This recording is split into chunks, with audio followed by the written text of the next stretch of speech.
और अब बात चारधाम यात्रा के साथ चल रहे हेमकुंड साहिब यात्रा की। इसको शुरू हुए 14 दिन हो चुके हैं।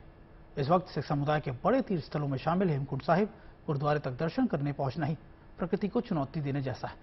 इसकी बड़ी वजह है हेमकुंड साहिब गुरुद्वारा और वहां मौजूद अमृत सरोवर पर बर्फ की मोटी चादर जमी हुई है। वहां तक जाने वाले पैदल मार्ग को दोनों तरफ से 10 से 12 फीट तक की बर्फ जमी हुई है। आमतौर पर अप्रैल या मई महीने में ऐसा ही होता है। हालांकि इस बार चारधाम यात्रा की ही एक तरह से पवित्र तीर्थ तक जाना श्रद्धालु के लिए बेहद कठिन साबित हो रहा है। एक और बर्फ को काट कर बनाए गए रास्ते हैं और दूसरी तरफ बर्फ की मोटी मोटी चादर है। दरअसल यानी महज 6 किलोमीटर के पैदल मार्ग को तय करना किसी तपस्या से कम नहीं है, लेकिन बेहद कठिन चढ़ाई और ऑक्सीजन की कमी के बावजूद श्रद्धालु का जोश और जज्बा देखने लायक है। उत्तराखंड में मौसम की इस दुश्वारियों के बीच भी उन्हें हर साल अपने आराध्य यानी गुरु के दर्शन करना होते हैं। ये वजह है कि दोपहर के बाद हो रही बर्फबारी के बावजूद रोज करीबन 1100 से ज्यादा संगत यानी लोग वहां मत्था टेकने पहुंच रहे हैं।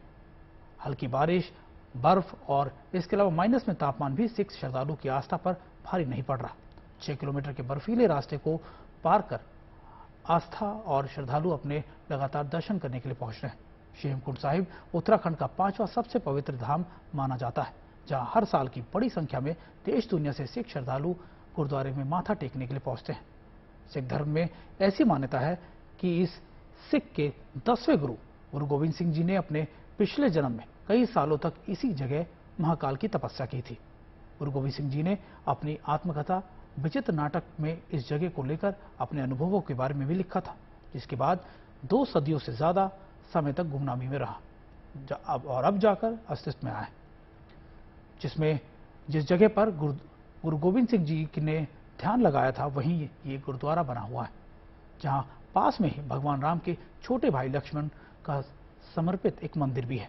कहा जाता है कि सबसे पहले गुरु गोविंद सिंह जी ने इस मंदिर में पूजा करने के लिए यहाँ पर आए थे।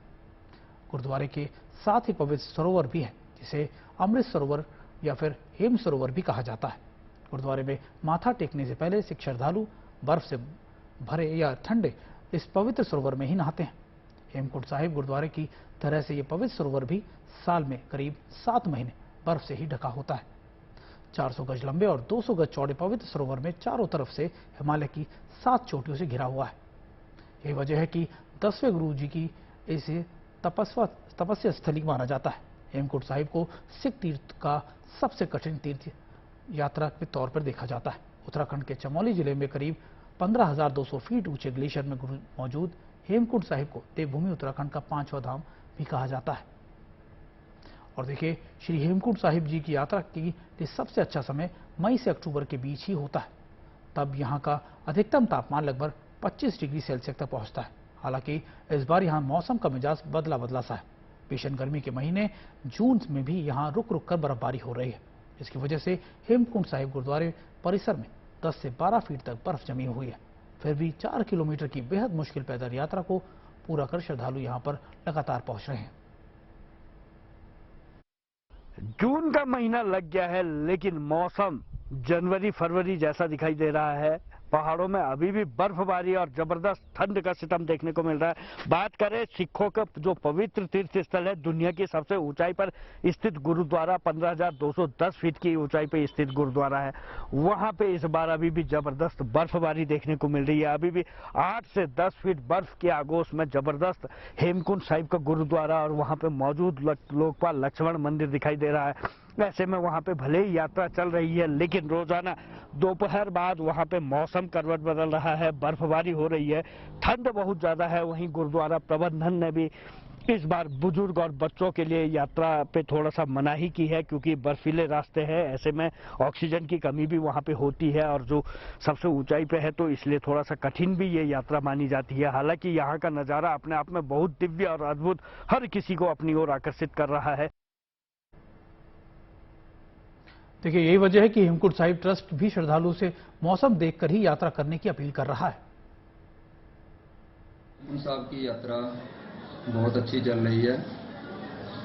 भले इस साल मौसम साथ नहीं दे रहा, बारिश हो रही है, हेमकुंड साहब के चौगिर्दे में बर्फबारी हो रही है। यात्रियों को यात्रा करने में कुछ कठिनाइयों का सामना करना पड़ रहा है। लेकिन जो भी यात्री श्री हेमकुंड साहब में जाकर दर्शन स्नान करता है तो एक अलग अनुभव भी महसूस करता है। यात्रियों को कोई कठिनाई ना हो, गुरुद्वारा कमेटी व प्रशासन, पुलिस, SDRF सभी मिलकर सेवा का काम कर रहे हैं। जो भी डेंजर पॉइंट है, जहां से ग्लेशियर हुआ, सीढ़ियों से आगे यात्रियों को सुरक्षित निकालने का काम सभी मिलजुल कर रहे हैं। अभी थोड़ी यात्रा में कठिनाई है, लेकिन यात्रियों की बढ़ोतरी दिन प्रतिदिन हो रही है और हमें लग रहा है कि जल्दी मौसम ठीक होगा और यात्रा इससे भी बढ़िया चलेगी।